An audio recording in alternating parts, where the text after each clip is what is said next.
Depuis toujours, les produits cosmétiques utilisent les vertus des plantes. Alors sur quels critères sont-elles sélectionnées? Une plante peut-elle contenir plusieurs principes actifs? Et puis comment préserver l'efficacité de ces principes actifs lors de la fabrication du produit cosmétique? Eh bien, pour répondre à toutes ces questions, nous sommes allés à la rencontre de Myriam Horn, en terre d'avoine, où l'on cultive une variété bien spécifique, l'avoine Realba. Myriam Horn, bonjour. Bonjour. Alors pourquoi utiliser l'avoine dans vos produits cosmétiques? Parce qu'en fait, on s'est rendu compte que notre avoine Realba, qu'on a sélectionnée parmi plus de 26 000 variétés, en fait, elle a des propriétés qui nous intéressent particulièrement pour prendre en charge toutes les peaux qui sont fragiles. Alors comme par exemple, quelles sont ces propriétés? Elle rééquilibre, elle apaise et elle répare les peaux fragiles. C'est-à-dire qu'on peut trouver plusieurs principes actifs dans une même plante? Oui, tout à fait. Nous, on travaille essentiellement avec ce qu'on appelle la plantule d'avoine Realba. C'est la jeune pousse que vous voyez ici, qui a entre 10 et 12 semaines de vie.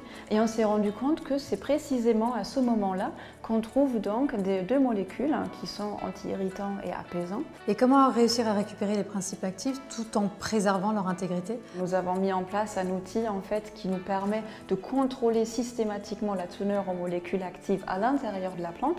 Et comme en fait, cette teneur en molécules actives est éphémère, nous avons donc besoin de mesurer quotidiennement sa teneur pour être sûr de ne jamais rater le bon moment pour récolter. Nous avons mis en place un procédé d'extraction qui est breveté, qui nous permet de récupérer uniquement les parties actives dans la plante et être sûr qu'on ne contient pas de protéines par exemple. Alors vous cultivez ici de l'avoine, comment être sûr que cette culture n'ait pas d'impact sur l'environnement?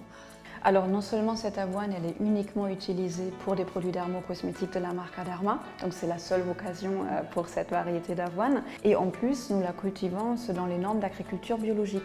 Ça veut dire sans pesticides, sans fongicides, pas d'OGM non plus. Et on travaille avec le principe de rotation de culture.